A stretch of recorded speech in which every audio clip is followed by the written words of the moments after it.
Hi hello నమస్తే welcome to hit TV. నేను మీ anchor శమ. ఈ రోజు మనతో ప్రముఖ ఆస్ట్రాలజర్ అలాగే లైఫ్ కోచ్ ఆర్బి సుధా గారు ఉన్నారు. వారితో మాట్లాడి మరిన్ని విషయాలు తెలుసుకునే ప్రయత్నం చేద్దాం. నమస్తే మేడం. నమస్కారం. ఎలా ఉన్నారు ఫైన్ ఫైన్ చెప్పు. మేడం? జూలై నెలల్లో ఏ ఏ రాశుల వారికి ఎలా ఉండబోతుంది అంటారు? సరే, ఫస్ట్ రాశి ఫలితాలు మాట్లాడుకుందాం. జనరల్గా రాశి ఫలితాలు మాట్లాడుకునే ముందు ఎప్పుడైనా సరే మనం గోచారం మాట్లాడుకోవాలి. అంటే గోచారం ఎందుకు మాట్లాడుకోవాలంటే గోచార రీత్యానే మనం చెప్పడం అనేది జరుగుతుంది. వ్యక్తిగత జాతకం అనేది చాలా డిఫరెంట్. అంటే ఏంటి, ఈచ్ ఇండివిజువల్ పుట్టినప్పుడు వాళ్ళ జాతకం డిఫరెంట్గా ఉంటుంది. దాంతోపాటు ఇప్పుడు గోచారం అంటే ప్లానెట్స్ తిరుగుతూనే ఉంటాయి, పుట్టిన తర్వాత కూడా తిరుగుతూనే ఉంటాయి కదా. సో ఇప్పుడు గోచారం మాట్లాడుకున్నప్పుడే వాళ్ళకి ఎలా ఉంది అనేది మనకి తెలుస్తుంది. కానీ జనరల్గా మాట్లాడుకోవాలి అంటే ఎప్పుడు మన రాశి వారిగానే మాట్లాడుకుంటాం. ఎందుకంటే అందరికీ తెలిసిన విషయం, 12 రాశులు ఉంటాయి, 9 ప్లానెట్స్ ఉంటాయి. సో ఇవి తిరుగుతూనే ఉంటాయి, గోచారం జరుగుతూనే ఉంటుంది కనుక దాన్ని బట్టి ప్రెడిక్షన్స్ అనేది మనం బేస్ చేస్తాం. కానీ రాశి అనేది ఏంటంటే ఇండివిజువల్. అంటే ఏంటి, ఒక రాశి అంటే ఒక మూన్ ఎక్కడ ఉంటే, చంద్రుడు ఏ రాశిలో ఉంటే, అంటే ఏ భావంలో ఉన్నా కూడాను దాన్ని రాశి అంటాం అనమాట. అంటే వాళ్ళది మూన్ సైన్ అనొచ్చు, రాశి అనొచ్చు. సో జనరల్గా మనం మాట్లాడుకునేది ఏంటంటే మూన్ గురించి మనం మాట్లాడుకుంటాం, రాశి గురించి మనం మాట్లాడుకుంటున్నాం.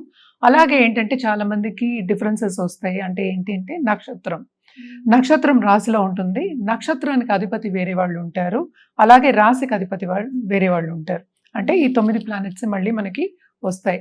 ఒక్కొక్క రాశిలోనే 9 పాదాలు ఉంటాయి, నక్షత్ర పాదాలు ఉంటాయి అన్నమాట. సో వీటిని బట్టే మన ప్రెడిక్షన్స్ అనేది జనరల్ ప్రెడిక్షన్స్ మనం చెప్పుకోగలుగుతాము. అది కూడా ఏంటంటే ఏ రాశిలో ఏ ప్లానెట్స్ ఉన్నాయి, అంటే ఏంటంటే ఎక్కడ ఏ ఇంట్లో ఉన్నాయి. 12 రాశులు మనం మాట్లాడుకున్నాం, 12 ఇళ్ళు మాట్లాడుకున్నాం, 12 భావాలు అనుకోవచ్చు. ఏ రాశిలో ఏ ప్లానెట్స్ ఉన్నాయో దాన్ని బట్టి మనం రాశి ఫలితాలు అనేవి చెప్పుకోవడం జరుగుతుంది. అది నెల నెల మారుతూ ఉంటుంది అనమాట. సో ఎప్పటికైనా నేను ముందు మొదలెట్టేది శనీశ్వరుడితో మొదలెడతాను. శనీశ్వరుడు ఇప్పుడు ప్రస్తుతం మనకి మీనరాశిలో ఉన్నారు.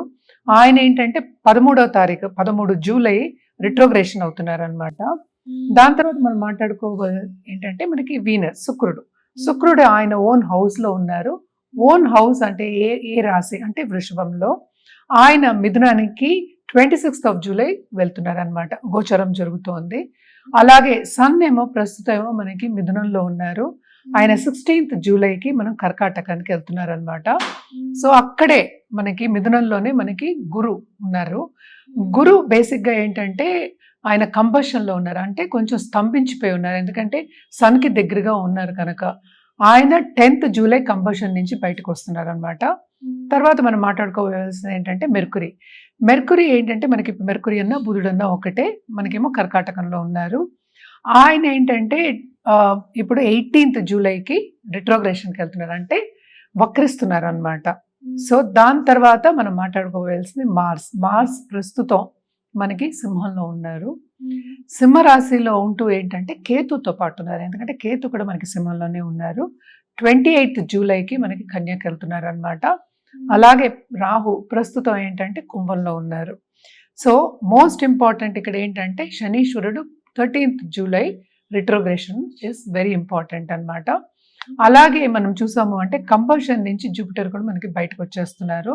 సో ఇవి రెండు మంచి సూచనలు.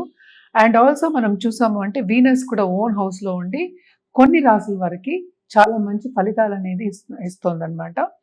అండ్ ఆల్సో ఏంటంటే మనకి ఇంకా మనం మాట్లాడుకోవాలి అంటే కనుక రాహు కేతువులు అంత మంచి ఇవి ఇవ్వవు కనుక, ఫలితాలు ఇవ్వవు కనుక, మార్స్ కూడా ఉండడం కూడా కొంతవరకు అంత మంచి యోగం కాదనమాట. సో కొన్ని రాసుల వారికి అంత బాగుండదు, కొన్ని రాసుల వారికి బాగుంటుంది. అలాగే మనం చూసామంటే ఏలినాటి శని ఎవరికి ఉందో, ఎందుకంటే అందరూ శని వచ్చారంటే భయపడుతూ ఉంటారు కనుక ఏలినాటి శని ఏమో ప్రస్తుతం మనకి మేషరాశి వాళ్ళకి అంటే మొదటి ఘట్టం, మీనరాశి వాళ్ళకి 2వ ఘట్టం, కుంభరాశి వాళ్ళకి 3వ ఘట్టం, అంటే 7.5 years శని. సో అంటే లాస్ట్ 2.5 years అనమాట. ఆయన మీనంలో ఉండి రిట్రోగ్రేషన్ అంటే వక్రిస్తున్నారు అనమాట జూలై 13th. సో ఈ గోచారం పట్టే మనం ఏంటంటే రాశి ఫలితాలు అనేది మాట్లాడుకోవాలన్నమాట. మేడం, సింహరాశి వారికి ఎలా ఉండబోతుంది? సింహరాశి వారికి జూలై 2025 కొంతవరకు మిశ్రమ ఫలితాలే ఘోషిస్తున్నాయని చెప్పాలి. ఎందుకంటే ఈ రాశిలోనే కేతు ఉన్నారు, అలాగే ఏంటంటే కుజుడు కూడా ఉన్నారు. అంటే ఏంటి, అటు ప్లస్లు కనిపిస్తున్నాయి, అటు మైనస్లు కనిపిస్తున్నాయి. కొంతవరకు కుటుంబ రీత్యా విభేదాలు కానీ ఆర్గ్యుమెంట్స్ కానీ డిసగ్రిమెంట్స్ కానీ వచ్చే ఛాన్సెస్ ఎక్కువ కనిపిస్తున్నాయి. అంటే అగ్రెసివ్ నేచర్ కూడా కొంచెం ఎక్కువ అయ్యే ఛాన్సెస్ ఉన్నాయి కనుక తప్పక పర్సనల్ డెవలప్మెంట్ మీద ధ్యాస పెట్టడం అనేది చాలా చాలా మంచిది. ఇంకోటి ఏంటంటే ప్లస్ పాయింట్ వీళ్ళకి ఏంటంటే కెరియర్ రీత్యా అంటే ఫారెన్ నుంచి ఇప్పుడు పార్ట్నర్స్ ఉన్నా కానీ ఇంకా పార్ట్నర్స్ తెచ్చుకోవాలి, లేకపోతే ఏంటంటే ఇంకా డబ్బు తెచ్చుకుని కంపెనీలో పెట్టాలి అనుకునే వాళ్ళందరికీ కానీ మంచి సూచనలు కనిపిస్తున్నాయి అన్నమాట. శని కూడా ఏంటంటే 7th లార్డ్ ఏమో రిట్రోగ్రేషన్లో అవుతున్నారు కనుక ఆయన ఈ ఈ రాశిని కూడా చూసినాడు అంటే కుంభరాశిని చూసినట్టు కొంతవరకు అన్నమాట. సో ఆయన దృష్టి ఉంటుంది కనుక తప్పక ఏంటంటే ఓన్ హౌస్లో ఉన్నట్టు కొంతవరకు లెక్క అన్నమాట. తప్పక వీళ్ళకి పార్ట్నర్షిప్ బిజినెస్ అనేది చాలా విస్తరిస్తుంది. పార్ట్నర్స్ వచ్చే సూచనలు ఉన్నాయి. ఆన్లైన్ బిజినెస్ చేసే వాళ్ళకి చాలా బాగుంటుంది. ఫారిన్ పార్ట్నర్స్ ఆల్రెడీ ఉన్న వాళ్ళకి కూడా ఇంకా మంచి రాబడి తెచ్చుకునే ఛాన్సెస్ ఎక్కువ కనిపిస్తున్నాయి అన్నమాట. బిజినెస్ మాత్రం చాలా బాగుంటుందని చెప్పుకోవాలి. కానీ ఖర్చులు కూడా అవుతాయి. ఎందుకంటే మనకి 11th lord 2nd and 11th lord 12th లో ఉన్నారు. ఆయన రిట్రోగ్రేషన్ అంటే 18th జూలై తర్వాత కొంతవరకు డబ్బు చూసే ఛాన్సెస్ ఎక్కువ కనిపిస్తున్నాయి అన్నమాట. అలాగే వీళ్ళకి 11th లో జూపిటర్ సంచారం జరుగుతోంది కనుక ఏది ముట్టుకున్నా లాభం అనేది రావాలి. అది జూలై 10th తర్వాత జరుగుతుంది. ఇది అందుకనే ఏంటంటే మిశ్రమ ఫలితాలు చెప్తున్నాం అన్నమాట. ఏదైనా మళ్ళీ ఏంటి వ్యక్తిగత జాతకం చూడవలసిందే. ఆల్సో మార్స్ 2nd హౌస్కి మనకి 28th జూలైకి వెళ్తున్నారు కనుక ఆ టైం నుంచి అంటే towards end of this month నుంచి వీళ్ళు చేసే పనిలో తప్పక రాబడి చూస్తారు. అలాగే ప్రమోషన్స్ వచ్చే సూచనలు, చేసే పనిలో అందరి దగ్గర మన్నన పొందడం, అలాగే అందరి దృష్టి అంటే ఏంటంటే పై వాళ్ళ దృష్టి పొందడం, అలాగే ఏంటంటే పైకి వచ్చే ఛాన్సెస్ ప్రమోషన్ కానీ ఇంక్రిమెంట్ వచ్చే ఛాన్సెస్ అనేవి towards end of this month మనకి కనిపిస్తున్నాయి. అలాగే కొంతవరకు వీళ్ళకి సూచన ఏంటంటే హెల్త్ రీత్యా చూసుకోవాలి. కొంతవరకు అంటే సెన్సిటివ్ అయ్యే ఛాన్సెస్ ఉన్నాయి కనుక చూసుకోవాలి అనేది వీళ్ళకి సూచన. అలాగే స్పిరిచువాలిటీ కూడా వీళ్ళకి చాలా డెవలప్ అవుతుంది. అలాగే ధర్మక్షేత్రాలు సందర్శించుకోవడం కానీ లేకపోతే పుణ్యనది స్నానాలు చేయడం కానీ మనకి కనిపిస్తోంది.